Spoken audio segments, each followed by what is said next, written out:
साईं राम साईं श्याम दुख भंजन तेरु नाम। साईं राम साईं श्याम दुख भंजन तेरु नाम। हे साईं नाथ तेरे आने से, हे साईं नाथ तेरे आने से हुआ धन्य ये धरती धाम धाम। साईं राम साईं श्याम दुख भंजन तेरु नाम।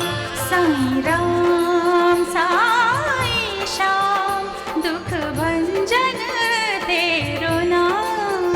सुख धाम धन धाम साईं राम साईं श्याम गुण धाम यश धाम। साईं राम साईं श्याम ओ भक्त वत्सल दीन बंधु बाबा तुझे प्रणाम। साईं बाबा तुझे प्रणाम, साईं बाबा तुझे प्रणाम।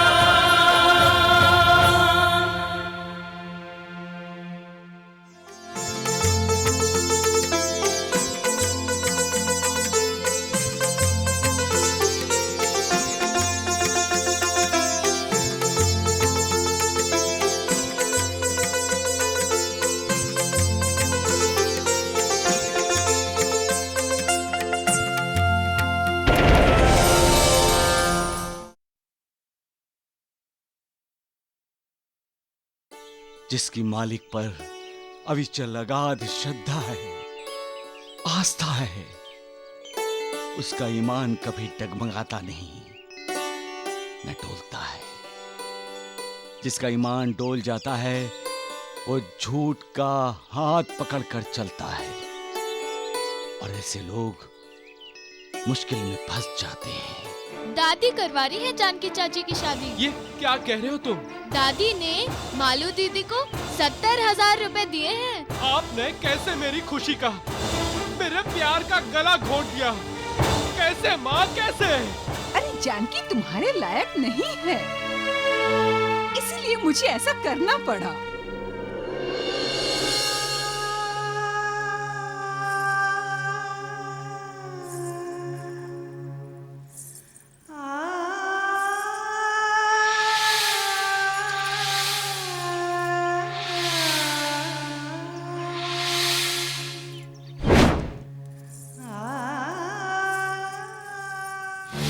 जब इतना खर्चा किया नारायण राव जी ने, तो थोड़ा और करेंगे तो क्या हो जाएगा? नहीं नहीं मुकुंद की माँ, मैं पहले ही बहुत कुछ दे चुकी हूँ। तुम क्यों दोगी? देने वाले तो नारायण राव हैं। मैं उनसे बात करती हूँ। अरे मुकुंद की माँ, आप यहाँ क्या कर रही हैं? शादी का मुहूर्त है, वहाँ होम के पास चलिए। अच्छा हुआ आप मिल गई। मुझे शादी से पहले 1000 गुंठा जमीन चाहिए। 1000 गुंठे जमीन या फिर उतने ही पैसे। मालू सुना? ये क्या कह रही है? वही जो आपने सुना। अगर मुझे 1000 गुंठा जमीन नहीं मिलेगी तो ये शादी नहीं होगी। लड़के की माता जी को बुलाइए। मुकुंद, यहाँ आओ।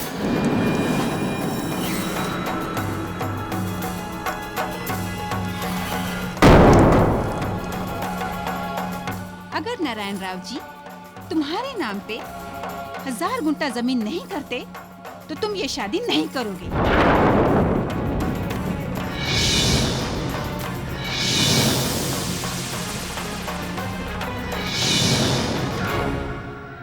ये शादी नहीं करोगे? ये क्या कह रही हैं आप? 1000 गुंठा जमीन मांग रही हूँ। अपने लिए नहीं, आपकी बेटी के लिए। 1000 गुंठा जमीन। इंसान को कितनी जमीन चाहिए? सिर्फ 2 गज। तो फिर वो ज्यादा जमीन क्यों चाहता है? शादी को बाजार मत बनाओ।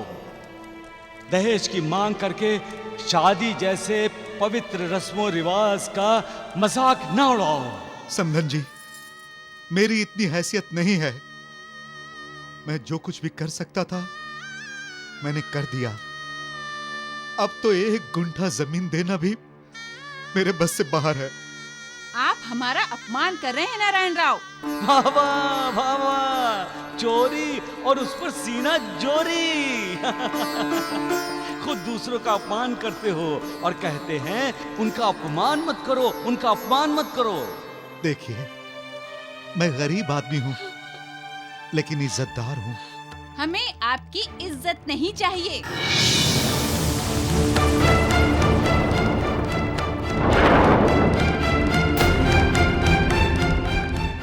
1000 गुंठा जमीन चाहिए।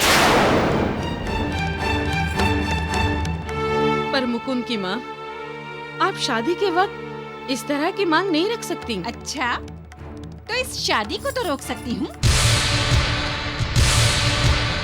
मुकुंद, नहीं नहीं नहीं नहीं नहीं, ऐसा मत कीजिए, ऐसा मत कीजिए।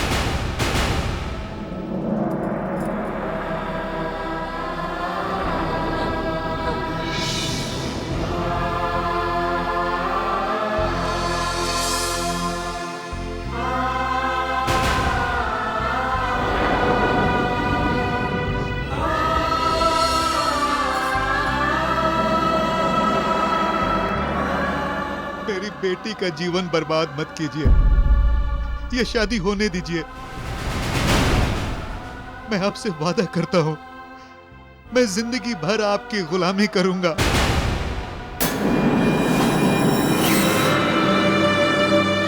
लगता है लड़के वालों ने कुछ मांग रखी है। बेचारा नारायण राव कैसे करेगा उनकी मांग पूरी? शादी रुक गई तो बेचारी जानकी तो बिना किसी दोष के दोषी हो जाएगी। अरे लड़की को सब मनहूस कहेंगे। फिर तो उससे कोई शादी भी नहीं करेगा। वाह रे मालिक वाह, कैसा इंसान बनाया है तुमने। कितनी अजीब सोच दी है। अपराध कोई और करता है, अपराधी कोई दूसरा माना जाता है। लड़के वाले मगरूर होकर शादी तोड़ते हैं और ये इंसान लड़की को मनहूस मानते हैं। अब ये शादी नहीं होगी नारायण राव। नहीं समझी जी, नहीं, ऐसा मत कीजिए, ऐसा मत कीजिए।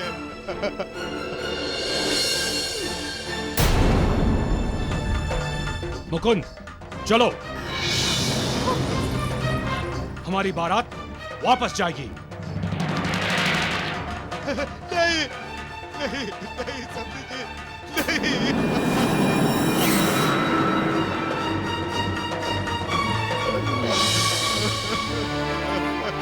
नहीं समझी जी, उठिए पिताजी, नहीं समझी जी। पिताजी।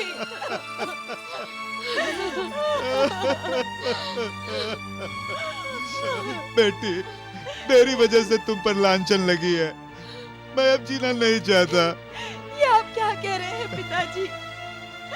ऐसा मत कहिए, ऐसा मत कहिए पिताजी।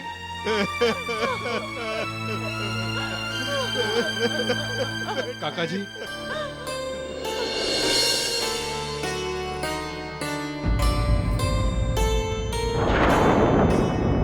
आप आशीर्वाद दे तो मैं जानकी से शादी करना चाहता हूं। जानकी, क्या तुम मुझसे विवाह करोगी? अभी इसी मंडप में।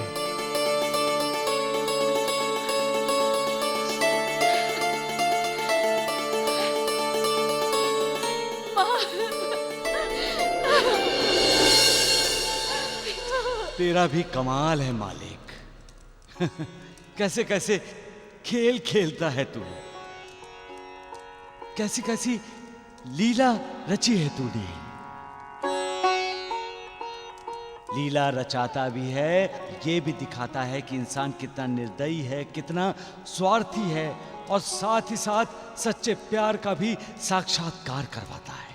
आज तुमने साबित कर दिया मालिक कि शादी की जोड़ियां तुम ही तय करते हो। और तुम रहम दिल भी हो मालिक। करुणाकर हो, भक्त वत्सल हो, जिसके साथ तुम्हारी दुआएं हो उसका कभी बुरा हो ही नहीं सकता मालिक। सबका मालिक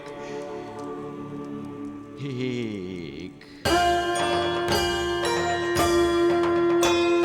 साई कथा अनंत है, साई नाम अनमोल, जन्म सफल हो जाएगा, साई साई बोल।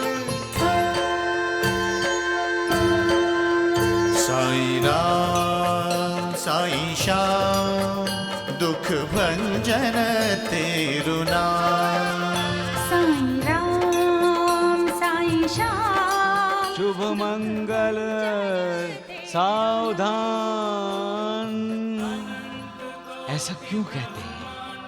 ऐसा इसलिए कहते हैं कि तुम्हारा शुभ हो, मंगलमय हो, कल्याण हो। श्री साईनाथ महाराज की जय।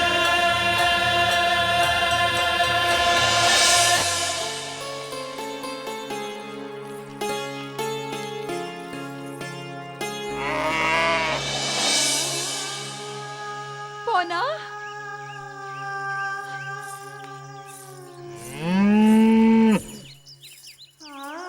पोना,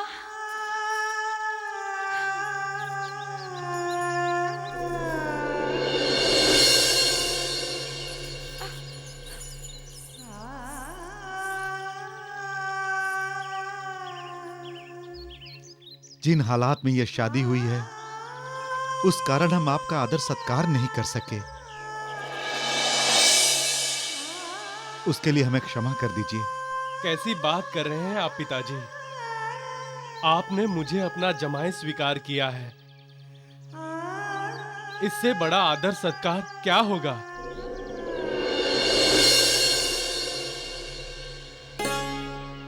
हम गरीबों का यही सब कुछ है जो अब आपके हवाले है।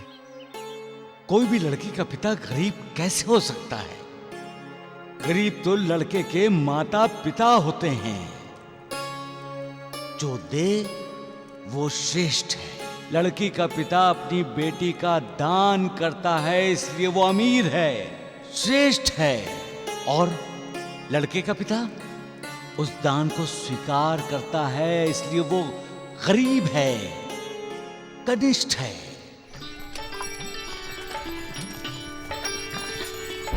आइए चाची। चाची, चाचा की पत्नी चाची। ए गोदिया, महादया, तुम्हारी मालकिन गाड़ी में बैठे रो रही है। तुम दोनों मेरे दोस्त हो ना? तो अपनी मालकिन बाई से कहो उसका पति गाड़ी में ही बैठा है, वो उसके पास आकर बैठे, वो उसे कभी रुलाएगा नहीं।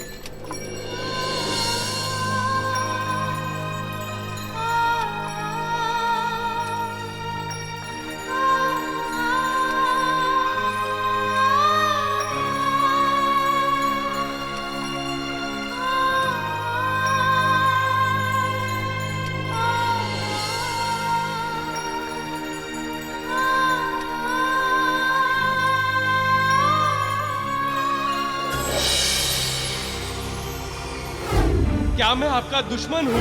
क्या मैं आपका सगा बेटा नहीं? क्या मैं आपका सौतेला बेटा हूँ? क्या आप लोग मेरे अपने माँ बाप नहीं? अगर जानकी की शादी नहीं हुई होगी तो मैं उससे शादी करूंगा, इस घर की बहू बनाकर लाऊंगा उसे। और अगर शादी हो गई होगी तो वापस लौटकर कभी नहीं आऊंगा। अंबिका, अभी तक रघु नहीं आया? माँ, हाँ? शाम को घर में जब दीप जलाते हैं तो लक्ष्मी आती है ना घर में? क्यों दादी माँ? राजू, लगता है लक्ष्मी आ गई।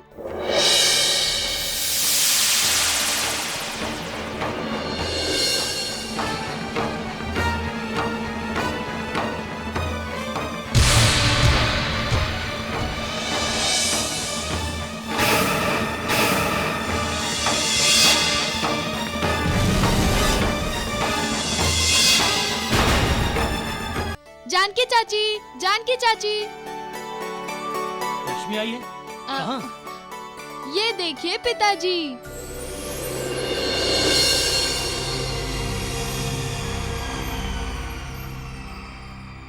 रघु, मैं शादी करके आया हूँ भैया। गांव में जब किशन चाचा की शादी हुई थी, उनकी माँ ने चाचा और चाची दोनों की आरती उतारी और नजर उतारी थी। अब आप और दादी जानकी चाची की आरती और नजर उतारो।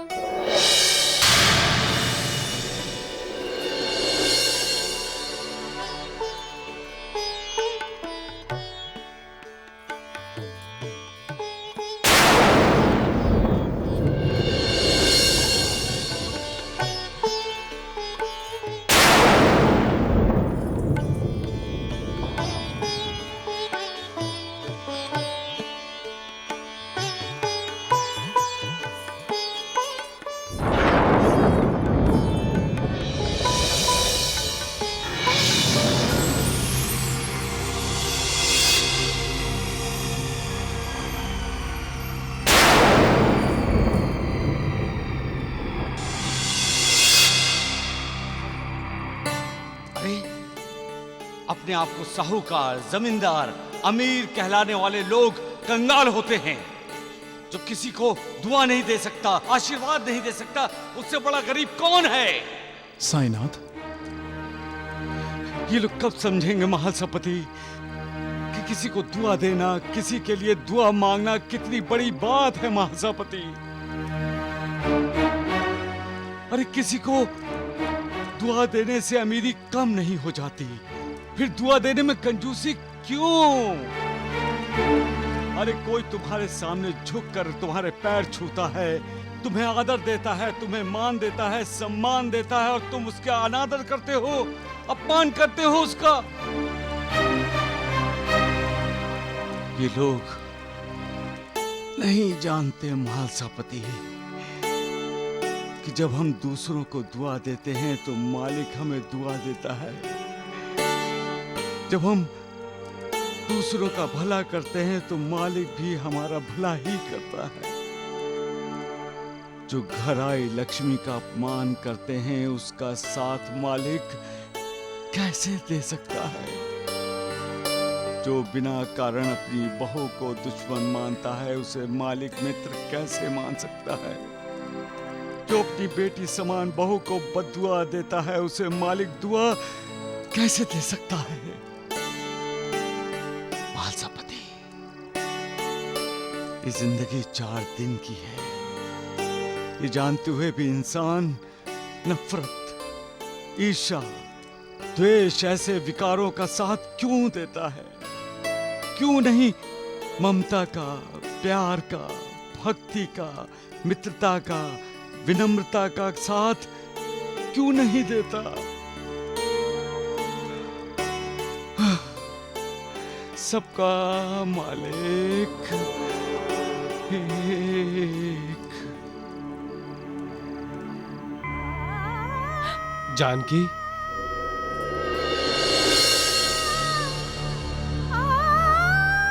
रो रही थी तुम? आपको मुझसे शादी नहीं करनी चाहिए थी। अच्छा, तुम दिल से कह रही हो? माँ जी की मर्जी के विरुद्ध मुझसे शादी करना माँ जी को अच्छा नहीं लगा। लेकिन भगवान की कृपा से अब तुम मेरी पत्नी हो जानकी। मैं माँ को मना लूंगा। बोल दिया, नहीं चाहिए तो नहीं चाहिए। आप जाके रघुराम से बोलिए कि वो अपनी पत्नी को लेकर इस घर से चला जाए।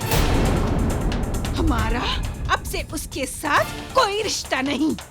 उसकी पत्नी के साथ नहीं रखना चाहती तो तुम्हारी मर्जी, पर रघुराम के साथ तुम्हारा रिश्ता है, और रिश्ता भी ऐसा कि मेरा कहना ना मानकर उसने मेरे इस रिश्ते का अपमान किया है। अपनी माँ से ज्यादा वो लड़की प्यारी हो गई है उसे। जाके अभी रघुराम से बोलिए कि ले जाए अपनी प्यारी पत्नी को कहीं और जाके अपना घर बसा ले। तुम भी कभी कभी हद करती हो। रघुराम हमारा बेटा है। हमारी जमीन, जायदाद, पैसा सब पर उसका हक है। हक हक मांगेगा तो दे दीजिएगा उससे उसका हक, कर दीजिएगा बंटवारा। मगर हाँ, बंटवारे में उसे सिर्फ वो गाय का तबेला देना। वो कंगाल लड़की उसी तबेले में रहने लायक है। साईनाथ, आप हंस क्यों रहे हैं? महासपति, मैंने इंसान का अहंकार देखा है और अहंकार के अधीन होने वाले इंसान को भी देखा। वो अपनी सोच कैसे बदलता है, कैसा अविवेक करता है, ये देखा है मैंने। महासपति, संत, ज्ञानी, विद्वान जो उपदेश देकर गए हैं वो कितना सच है, कितना इंसान के भले के लिए है। अपने मन को विकारों के अधीन मत होने दो, उसे निर्विकार की भक्ति में लगा दो, फिर वो भटकेगा नहीं, बेकाबू नहीं होगा। अहंकार के कारण इंसान ये भूल जाता है कि वो खुद अपने पैरों पर कुल्हाड़ी मार रहा है। महासपति, अविवेक में इंसान ये भूल जाता है कि रिश्तेदार टूटते हैं, रिश्ता कभी नहीं टूटता। रिश्ता अटूट है। सबका मालिक एक। राम राम राम। ढोंडू, तुमने दरवाजा बंद कर लिया ना? हैं? अरे राम राम राम। ढोंडू, अरे ये बिस्तर फैलाने की जगह बांध क्यों रहा है तू? वैद्य जी, कल सूर्य उदय होते ही मैं शिरडी छोड़कर चला जाऊंगा। शिरडी छोड़कर? मतलब तू मुझे छोड़कर जाएगा? अरे कल 12 दिन जो पूरे हो जाएंगे वैद्य जी। किस लिए भगवान?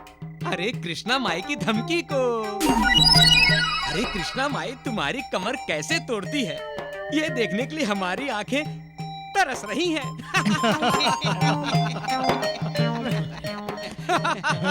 जी, आप मेरे गुरु हैं। अरे वो तो हूँ। मैं आपका चेला हूँ। तो इसमें नई बात क्या है ढोंडू बाबा? अरे नई बात ये है जीवा जी कि कमर ढोंडू बाबा की अपनी है और लाठी कृष्णा माई की। कृष्णा माई की। साईं बाबा, हम तो तुमसे जोड़ के बैठे नाते दुनिया वाले, रूप विराट दिखाकर तुमने मन अचरज में डाले। रूप विराट दिखाकर तुमने मन अचरज में डाले। साईनाथ हमें फिर लौटा दो वही सहज रूप मनहारा। ओम जय साईनाथ, जय साईनाथ, आदि अंत तुम्हारा, तुम्हें श्रद्धा नमन हमारा।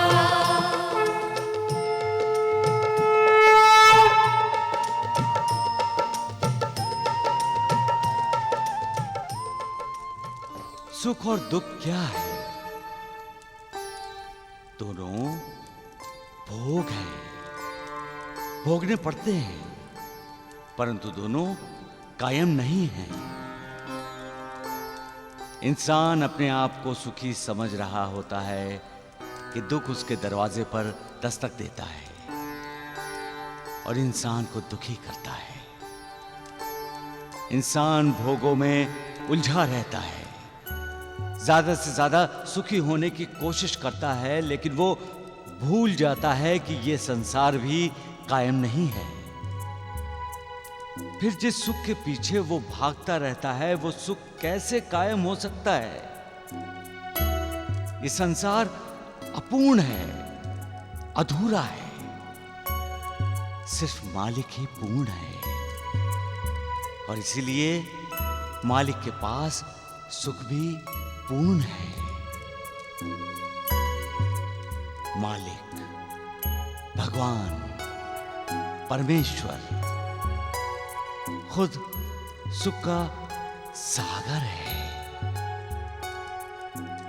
जो इस सुख सागर को पाता है, वो फिर संसारी सुखों के पीछे नहीं भागता। जब भक्त के दिल में सुखधाम, सुख निधान आदि मालिक निवास करने लगता है, तब उस भक्त को संसारिक सुख तुच्छ लगने लगता है। तो फिर इंसान भोगों के पीछे क्यों भागता है? सुख पाना है तो मालिक को पाओ, मन विरक्त हो जाएगा। अहंकार, ईर्ष्या, लोभ, क्रोध, द्वेष, इस तरह के किसी भी विकार को मन में स्थान नहीं मिलेगा। फिर मन में ऊंच नीच भाव भी नहीं आएंगे। बहू के साथ सौतेला व्यवहार भी नहीं होगा, क्योंकि आत्म साक्षात्कार होने के बाद इंसान प्रभुमय हो जाता है। फिर वो गलत व्यवहार कैसे कर सकता है? सबका मालिक एक। माँ जी, आपकी चाय। वो तो सोई होगी अभी। कौन? अरे वही दरिद्र नारायण की बेटी जो मेरे रघुराम के गले पड़ गई।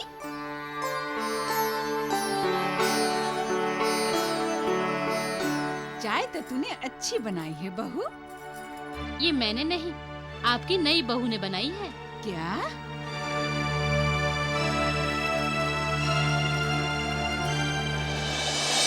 हट!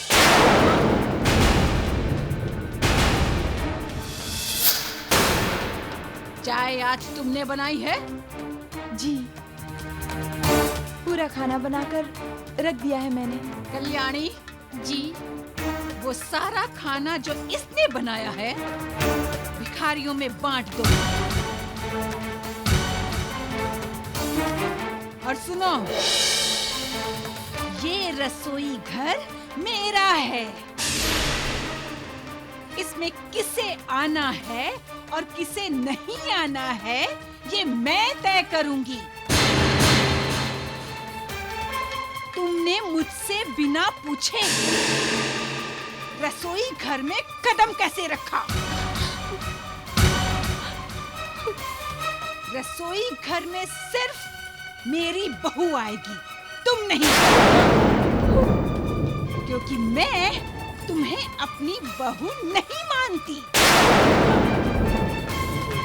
आइंदा इसके अंदर आना मत। जाओ।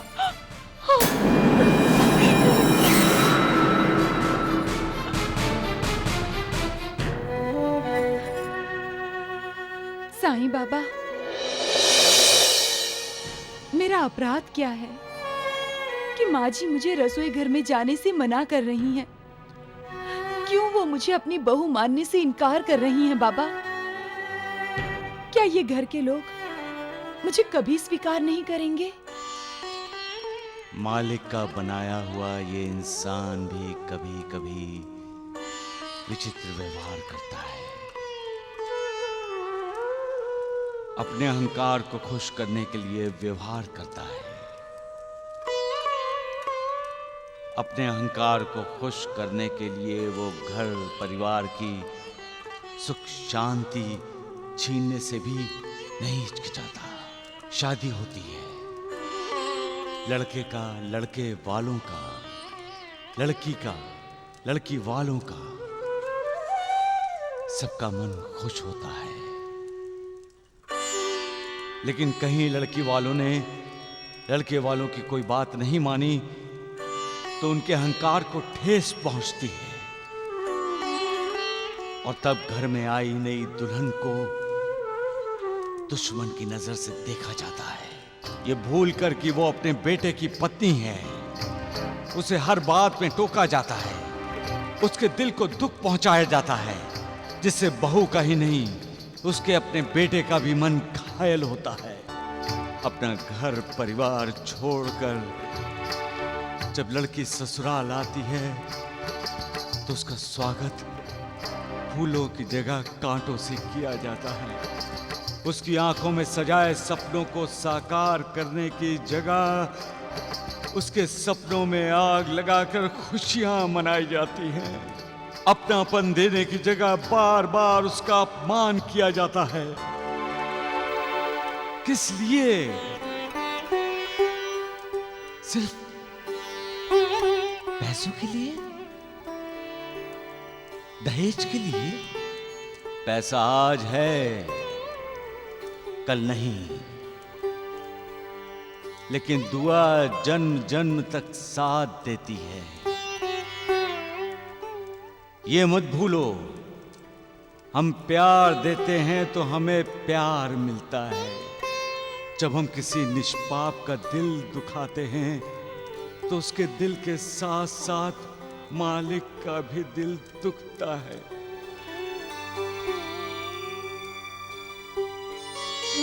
मालिक को खुश करना है तो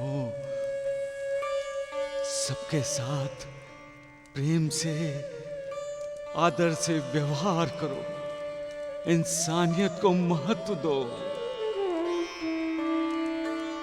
पैसों को नहीं। अपनी बहू की सास नहीं, मां बनो, मां। मालिक दुआ देगा, कल्याण करेगा, सबका मालिक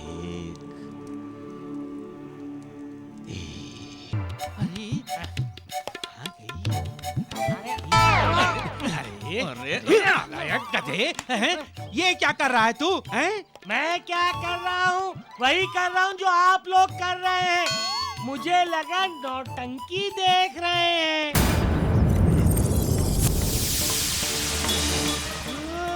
राम राम। ढोंडिया, कृष्णा माई लाठी लेकर आ रही है। देखो वैद जी, मुझे बताइए वैद जी, अरे छोड़। राम राम राम। कृष्णा माई कैसी हो? वैद जी, वैदराज ढोंडू बाबा कहाँ हैं? अरे छोड़िए उस मूर्ख को, हमारे वैद जी मर गए हैं क्या? आपको जो दवा दारू चाहिए इनसे ले लीजिए। नहीं, मुझे तो वैदराज ढोंडू बाबा ही चाहिए। हाँ। अच्छा आइए ढोंडू राज वैद जी, आइए आइए। कहाँ है? आइए। अरे यार आइए। देखो कृष्णा माई आई है तुम्हारी धुलाई कर रहे, मेरा मतलब तुम्हारे दर्शन करने हैं। जाइए। अब कमर का दर्द कैसा है कृष्णा माई?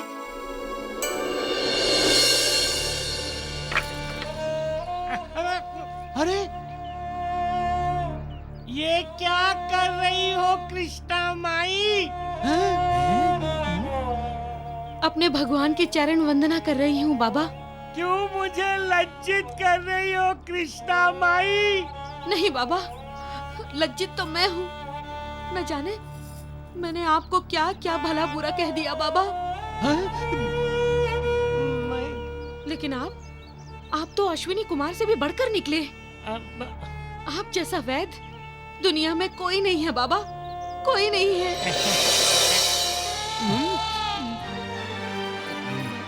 आप तो वैदों के वैद हैं। वैदराज ढोंडू बाबा, इस वैद कुलकर्णी की अब शिरडी में कोई जरूरत नहीं है। इन्हें तो शिरडी छोड़कर चले जाना चाहिए। कृष्णा माई, ये बहुत ज्यादा हो रहा है, समझी? चुप हो जाइए। अरे वैद जी, कुछ सीख लीजिए वैदराज ढोंडू बाबा से, कुछ सीख लीजिए आप। सच में आपने मुझे जो जादुई चूर्ण दिया है, उसे लेने के बाद मेरे कमर का दर्द और मेरे मंगेश का लकवा दोनों ही गायब हो गया बाबा। कृष्णा माई का कमर दर्द ठीक कर दीजिए। उनका कमर दर्द ठीक नहीं हुआ तो वो मेरी कमर तोड़ देगी। बाबा कृपा कीजिए बाबा।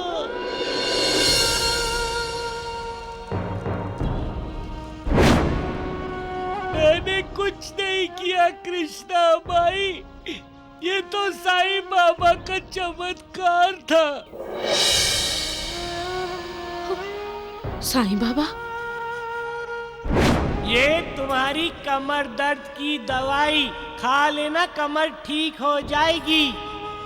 ये मंगेश के लिए पूरे शरीर पर मालिश कर देना, मंगेश का लकवा ठीक हो जाएगा। वो तो साईं बाबा की दी हुई उदी थी। साईं बाबा की उदी? मेरे साईं बाबा की उदी? उन्होंने ये सब कुछ किया? मेरे साईं बाबा ने मेरे साईं बाबा ने ये सब किया?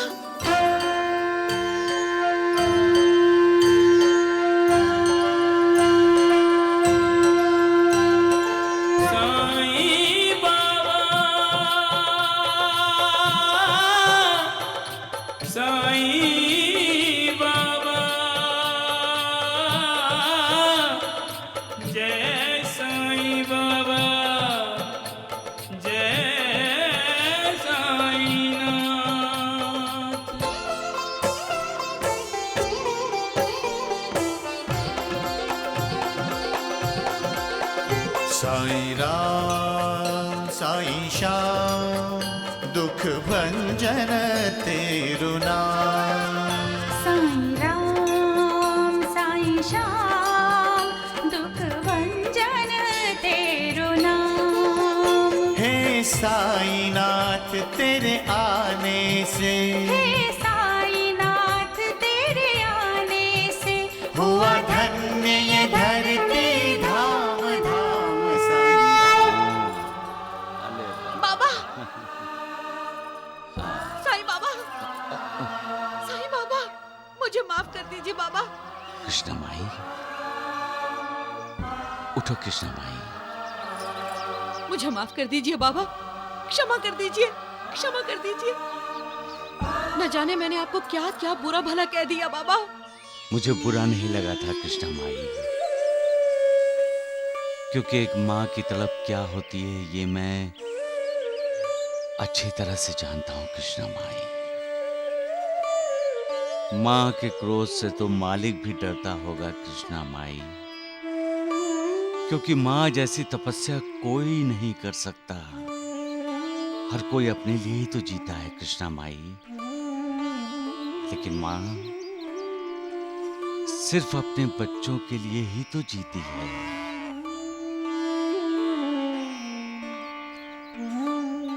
अब रो क्यों रही हो कृष्णा माई? जाओ, घर जाओ। बाबा, साईं बाबा, आपने जो ढोंडू बाबा को उदी दी थी, उससे मेरी कमर का दर्द और मेरे बेटे मंगेश का लकवा दोनों ही गायब हो गए। हाँ बाबा, मेरा बेटा मंगेश आपके दर्शन के लिए आया है बाबा। मंगेश, आओ बेटा। आगे मत बढ़ो, एक कदम भी आगे मत बढ़ा रहा तुम।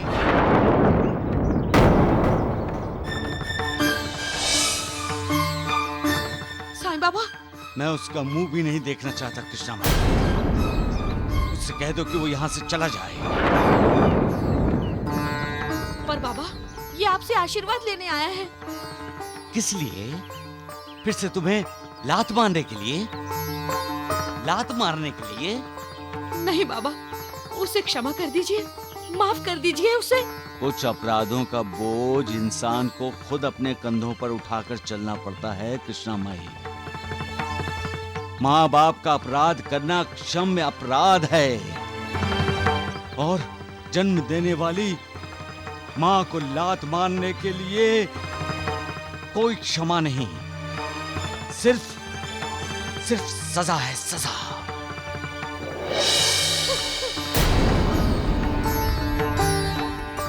सिर्फ तुम्हारी वजह से इसकी बीमारी ठीक हुई है कृष्णा माई, वरना जिंदगी भर ये अपाहिज बना घूमता रहता।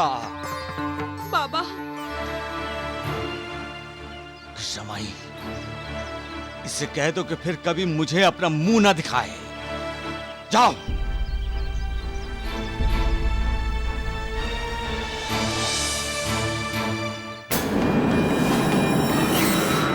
जाओ, मैं कहता हूं जाओ, जाओ यहां से। अरे बाबा, साईं बाबा, बाबा, जाओ यहां से। बाबा, बाबा, बाबा। मंगेश।